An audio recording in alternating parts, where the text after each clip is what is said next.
τις αποκριές ένας γύφτος πολιτής στην πλατεία πούλησε δυναμητάκια σε 7χρονο αγόρι και πήρε 5 ευρώ, ντροπή του. Πού ήταν η αστυνομία να τον μπαγλαρώσει εκείνη την ώρα? Αλλά η αστυνομία δεν μπορεί να είναι και παντού, για να είμαστε ειλικρινείς. Αυτός που έδωσε τα λεφτά, κάτι δεν έπρεπε, γονείς δεν είχε το μικρό το παιδάκι. Και αφού είδε ότι έδωσε αυτά τα λεφτά, πήγε να κάνει μια καταγγελία. Αυτές τις μέρες η αστυνομία ήταν επιποδός, ήταν παντού. Παντού.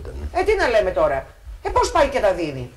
Σε γνωστό αρτοπείο της πόλης χρησιμοποιούν τρόμπες ώστε να φουσκώνουν τις φρατζόλες ψωμιού με σουσάμι. Τι είναι δηλαδή οι λαγάνες? Ξεφούσκω τα ψωμιά. Ο Θεός όμως, άλλο αυτό, αγαπάει τον κλέφτη, αγαπάει και τον νοικοκύρη. Άλλο αυτό. Με τρόμπες φουσκώνουν τη λαγάνα. Αυτό δεν το έχω ακούσει.